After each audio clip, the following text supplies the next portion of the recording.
Brenda Powell emerged as a devoted child life specialist over the course of nearly 3 decades, profoundly impacting her community with her unwavering commitment to the welfare of children and their families.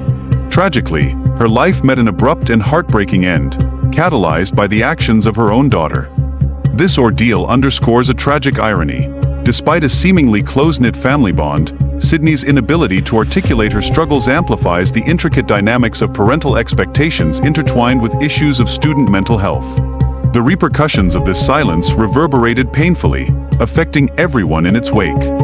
Sydney Powell, once heralded as a promising student with immense potential, concealed her academic challenges from her family.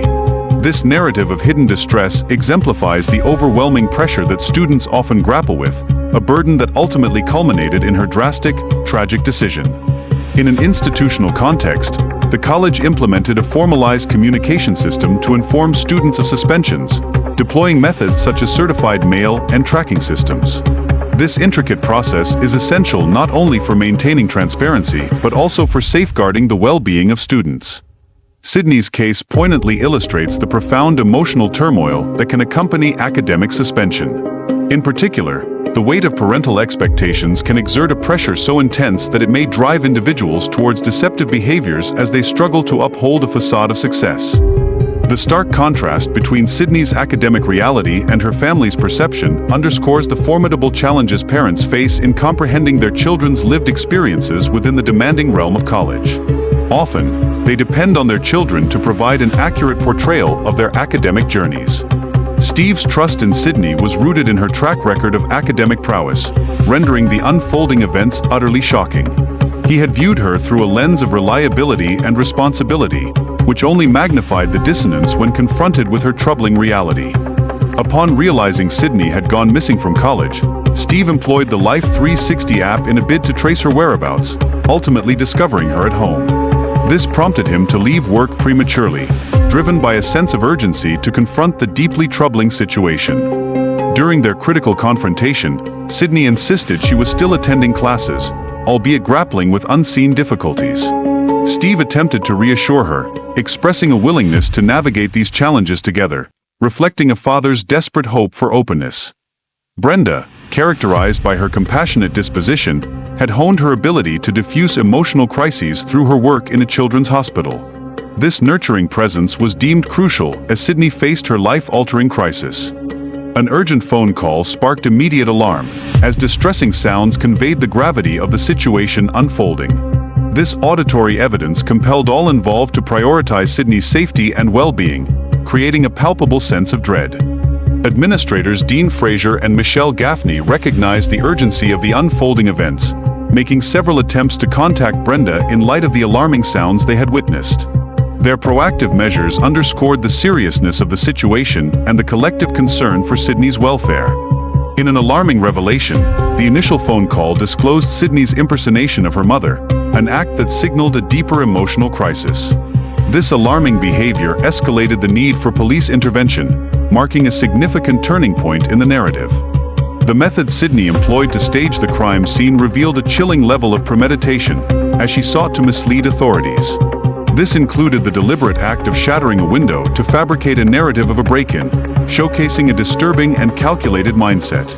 As the investigation unfolded, forensic evidence painted a harrowing picture of the brutal nature of the attack. The specifics of the injuries sustained indicated a violent clash that transcended the bounds of a simple domestic dispute, highlighting the severity of the incident. Throughout the trial, 3 psychological experts offered testimony regarding Sydney's mental state, noting diagnoses of schizophrenia and borderline personality traits. These evaluations played a pivotal role in shaping her defense, raising critical questions about her psychological well-being. Conversely, the prosecution contended that Sydney's meticulous staging of the crime scene illustrated her mental competence at the time of the offense.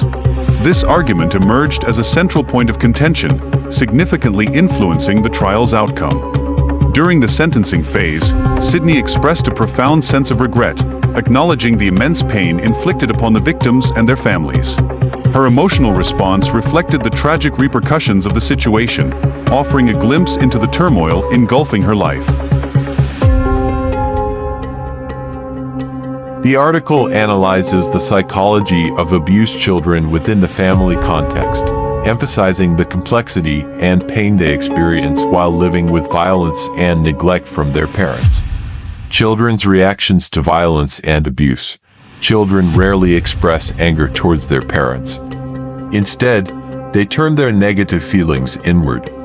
They often self-assess as bad or deserving of punishment to protect the image of their parents in a world where they have no other choice.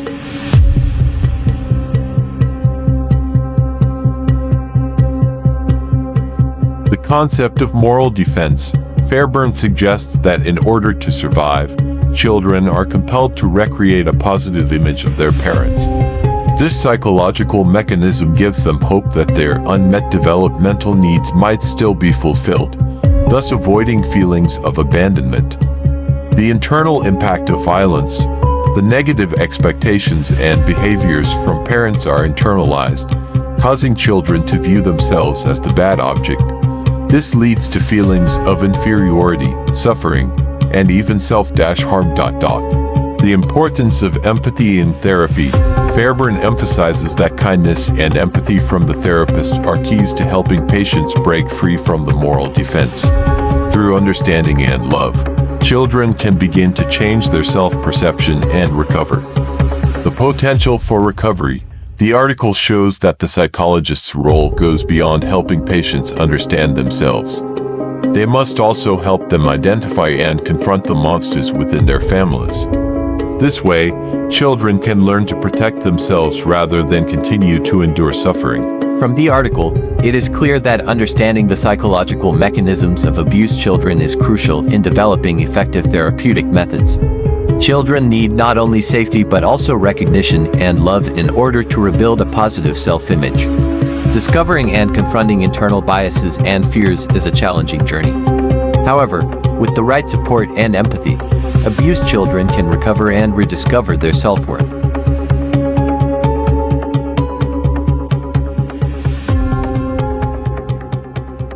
Our mission is to enhance your awareness and understanding of their vital work through an array of gripping videos featuring high-stakes interventions, perilous situations, and intense confrontations. Disclaimer: great effort is made to ensure all materials in true crimes videos fall within the guidelines of fair use.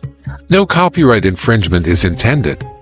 If you are, or represent the copyright owner of any materials accidentally used in this video, and have an issue with its use, please contact me and I will respond as soon as possible. The content presented in this video is for informational and entertainment purposes only. It is based on our best research and understanding of crimes and legal proceedings. However, we are not legal professionals, and the information provided should not be considered as legal advice or factual evidence. Viewers are encouraged to conduct their own research and consult with legal professionals for accurate and personalized information. The content may discuss sensitive topics, and viewer discretion is advised. The opinions expressed in this video are those of the content creator and do not necessarily reflect the views of any affiliated individuals or organizations. Thank you for taking the time to follow my channel. Please subscribe now and join us on this eye-opening journey.